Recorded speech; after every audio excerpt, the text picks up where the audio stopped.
지난 9월 19일에 메이저리그 역사상 새로운 신기록이 수립되었습니다. 메이저리그 아시죠? 야구, 미국 야구. 세계에서 가장 야구 잘하는 사람들이 모인 리그입니다. 거기서 LA 다저스의 오타니 일본 선수가 한 시즌에 50 홈런, 50 도루를 한 겁니다. 대단하죠. 세계에서 야구를 가장 잘하는 사람들이 모인 리그에서, 그것도 아시아 선수가 메이저리그 역사상 아무도 해내지 못한 신기록을 세운 겁니다. 사실 그 오타니 선수는요, 2021년과 2023년에 이미 아메리칸 리그 MVP를 해서 아시아 선수 최초로 두 번의 MVP를 했을 뿐만 아니라 메이저 선수 중에서도 정말 뛰어난 사람들만 이름이 올라가는 명예의 전당에 거의 예약이 확실시되는 선수입니다.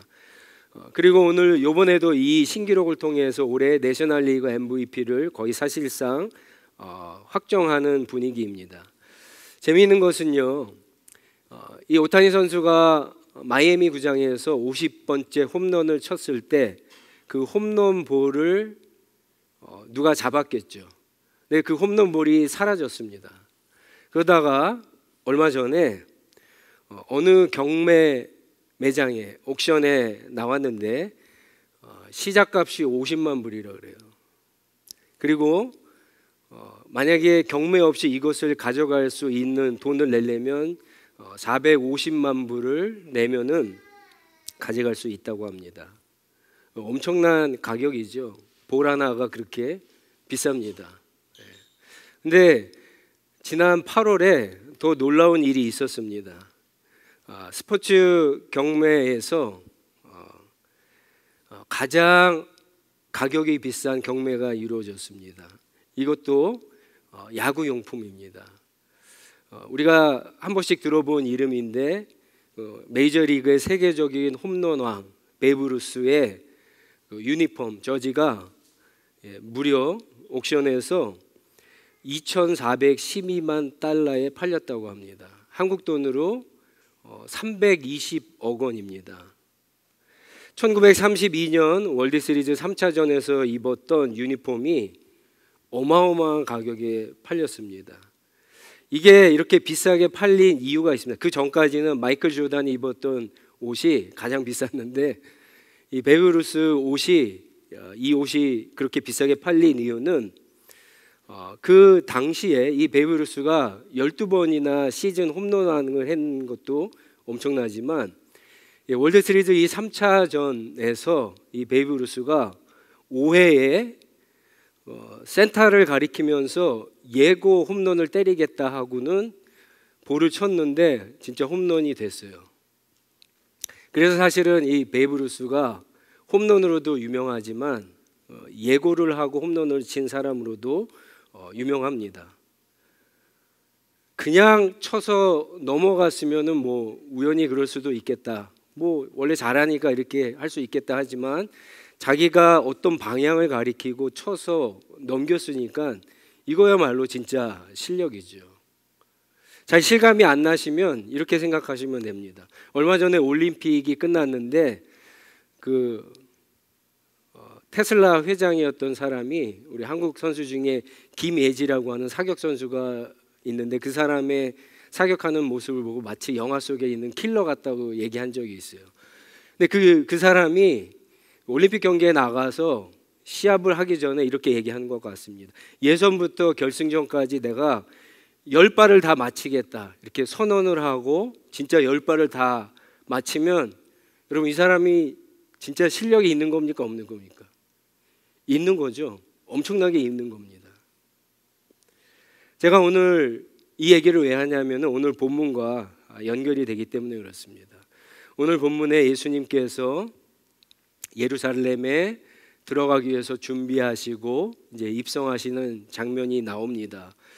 마가복음에서는요 11장부터 마지막 16장까지 무려 7장을 예수님의 십자가의 죽음과 부활에 포커스를 맞추고 있습니다. 그만큼 중요하다 그러는데 이 첫 번째 장면부터 이게 그냥 우연히 일어난 사건이 아니라는 것을 성경이 이야기하고 있는 거예요.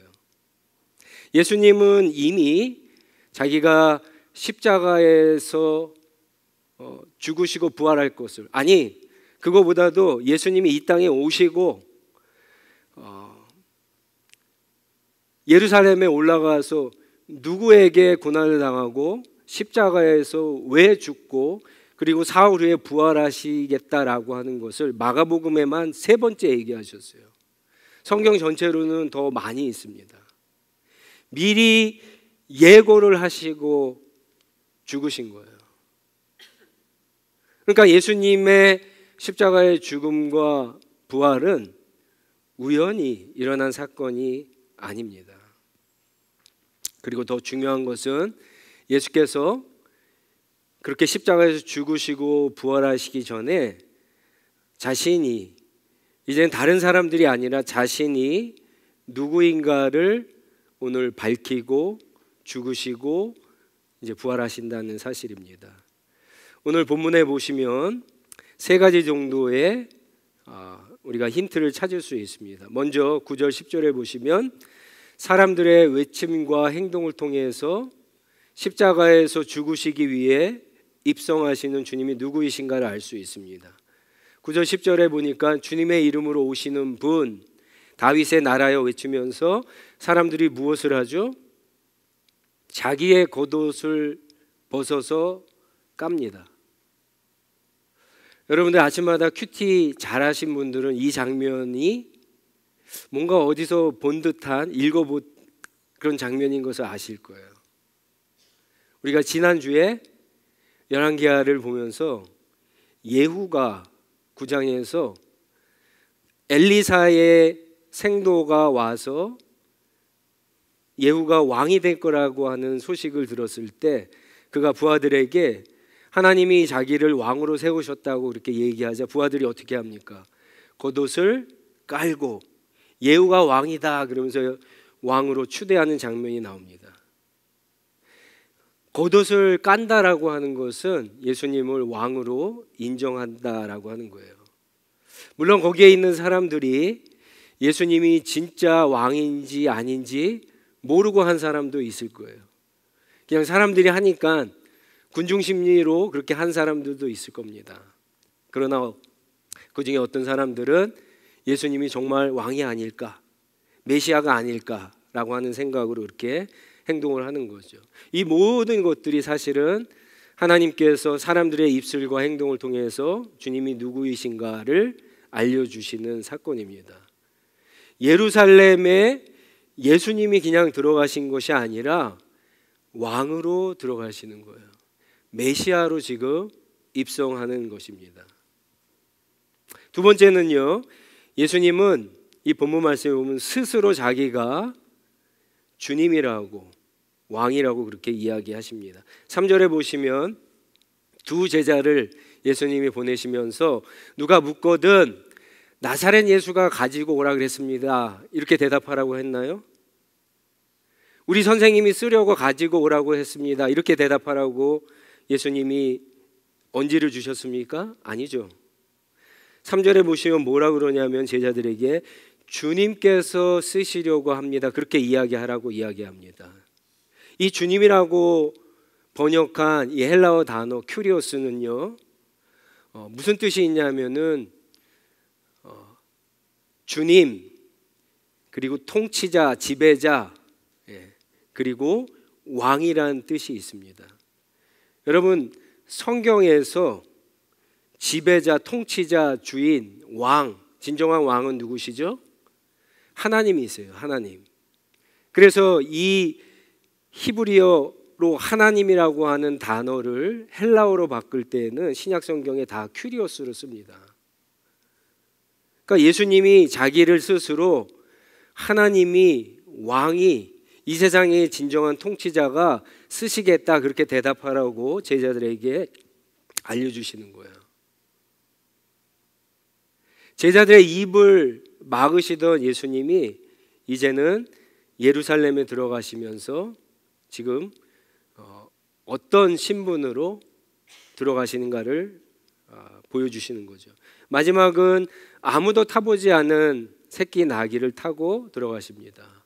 여러분들이 아시는 대로 이 본문을 가지고 많이 설교하는 부분이죠. 스가랴 9장 9절의 말씀을 성취한 사건입니다. 메시아, 진정한 왕의 예언을 성취하신 것이죠. 스가랴 9장 9절에 보시면 이런 말씀이 있습니다. 예루살렘아 환성을 울려라. 내 왕이 내게로 오신다. 그는 공의로우신 왕, 구원을 베푸시는 왕. 그는 온순하셔서 나귀 곧 나귀 새끼인 어린 나귀를 타고 오신다. 예언의 말씀을 성취하고 계시는 겁니다. 복음서를 보면 마가복음에만 예수님은 3번, 복음서를 보면은 예루살렘에 3번 가십니다. 그런데 오늘 본문 말씀에 여러분 11절에 보시면 예루살렘에 들어가셨다가 나와서 베다니에 머무시죠. 그래서 또 다음 날 들어가시는데 이런 것까지 합치면 예루살렘에 한 7번 정도, 최소 7번 정도 가시거든요. 근데 단 한 번도 예수님은 무엇을 타고 가신 적이 없어요. 말은커녕 가마도 타신 적이 없고 항상 걸어서 가셨어요. 되도록이면 조용히 가셨습니다. 한 번은 제자들을 보내시고 예수님은 따로 예루살렘에 올라가신 적도 계십니다. 지금 예수님은 갈릴리에서부터 계속 걸어 내려오셨어요.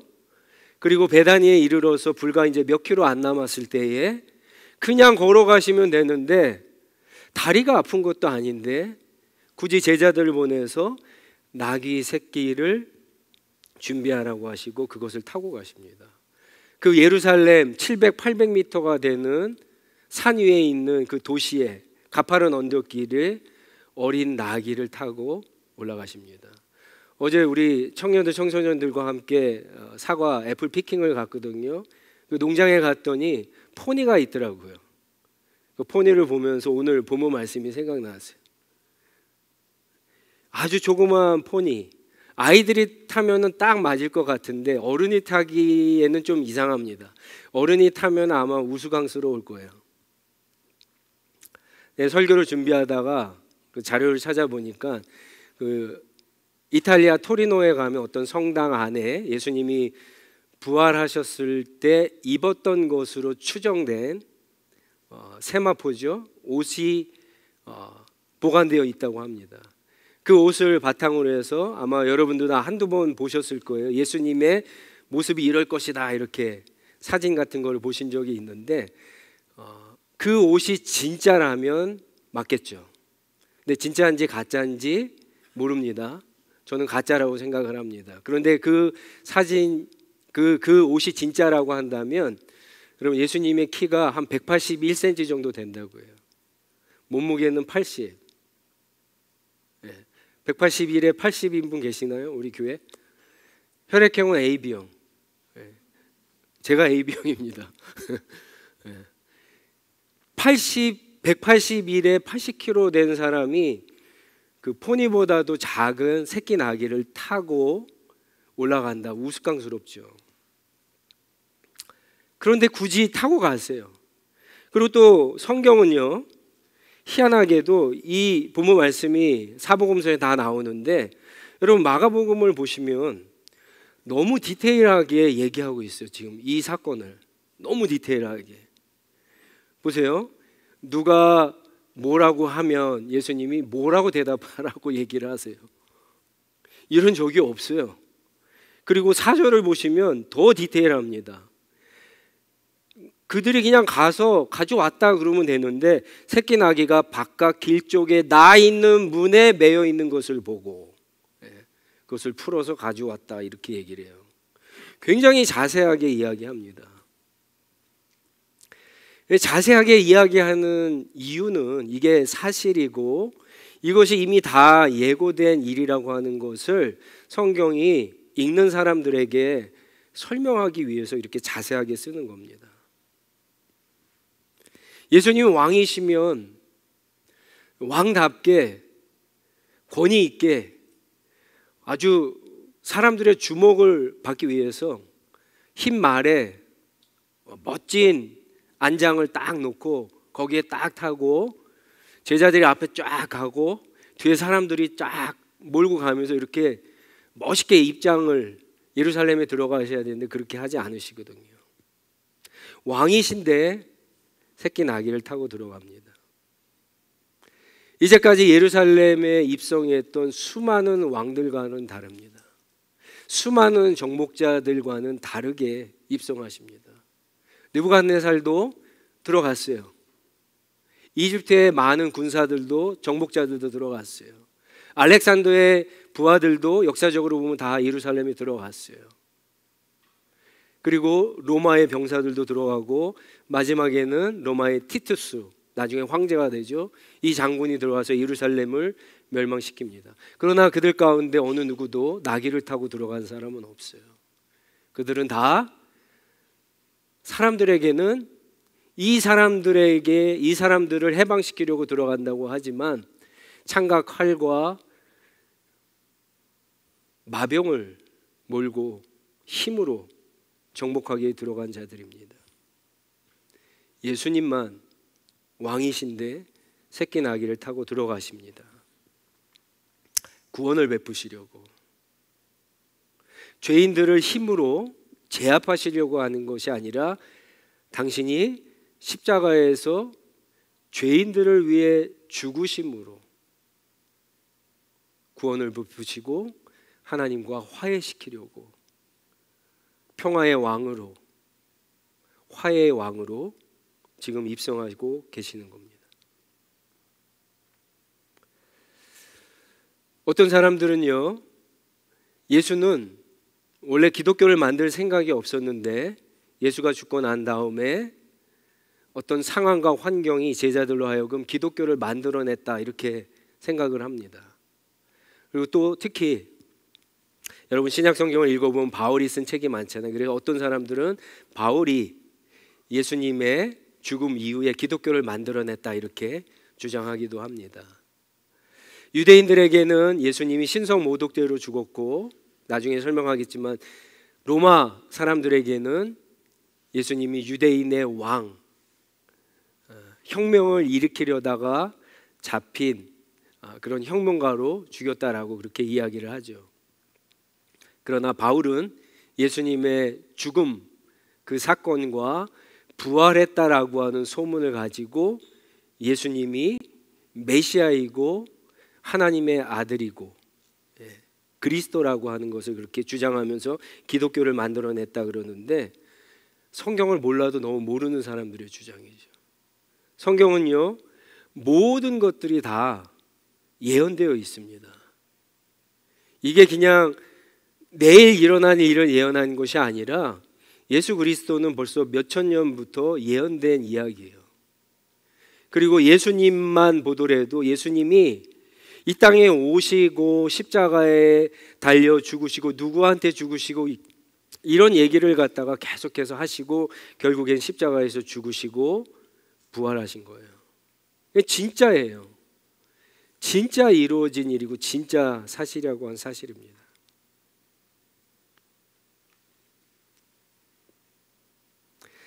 그렇기 때문에 예수님이 어떤 분이시고 이분이 십자가에서 죽으신 그 이유를 우리가 알고 믿어야 되는 거예요.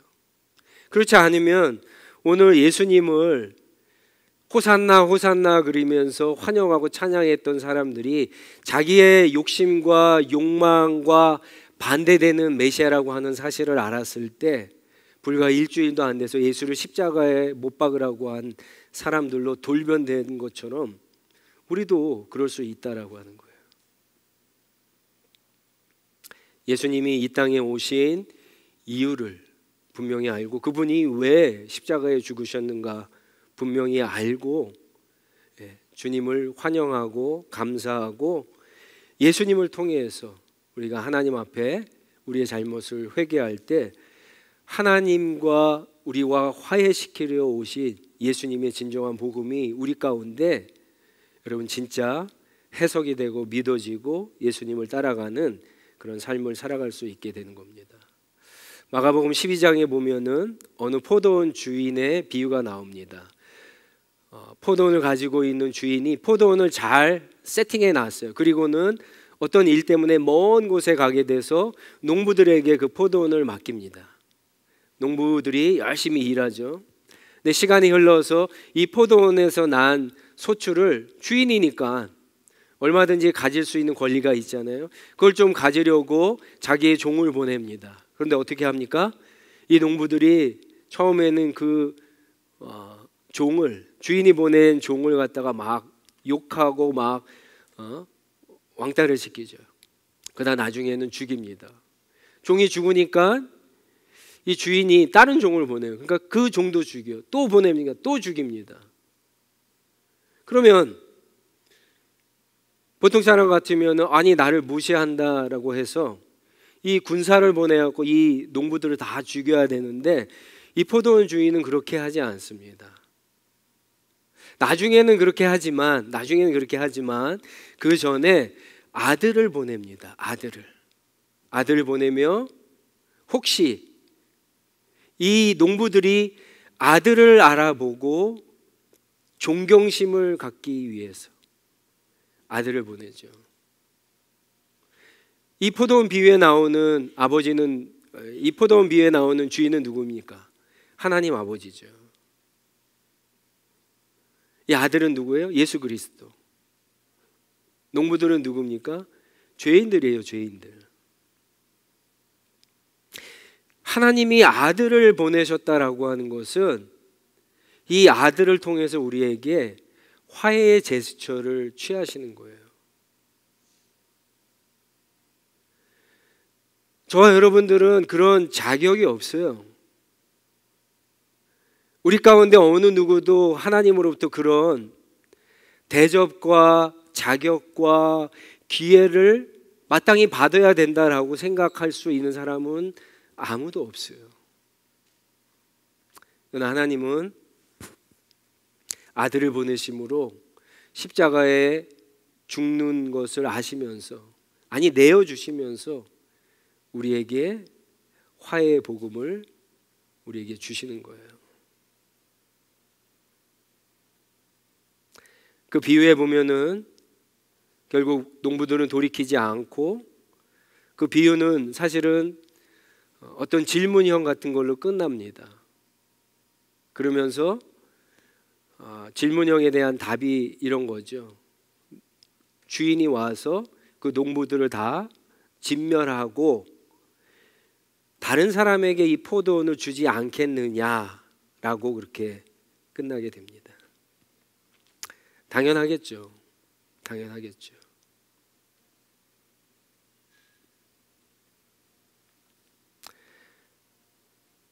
예수님은 저와 여러분의 이 하나님과 화해할 수 있는 화해의 복음, 평화의 왕으로 오신 분이에요.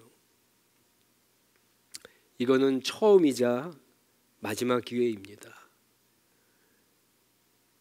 이 예수님을 우리가 믿고 하나님 앞에 회개하면 죄 용서와 구원을 얻게 됩니다. 하나님과 화해하게 되는 거예요. 그러나 예수님을 우리가 오늘 이 본문에 나오는 사람들처럼 자신의 욕망과 욕심을 이루기 위한 또 하나의 어떤 것으로 생각할 때 결국 우리는 예수님을 배반하게 되죠. 예수를 못 박으라고 심판하게 됩니다. 외치게 되는 겁니다. 오늘날 우리는 살아오면서 우리 주변의 많은 것들이 우리를 잘되게 하고 행복하게 하고 우리를 구원할 수 있는 것이라고 그렇게 생각하고 우리의 인생을 여기까지 살아왔어요. 어떤 사람은 아직도 그것을 붙잡고 살아가는 사람들이 있을 겁니다.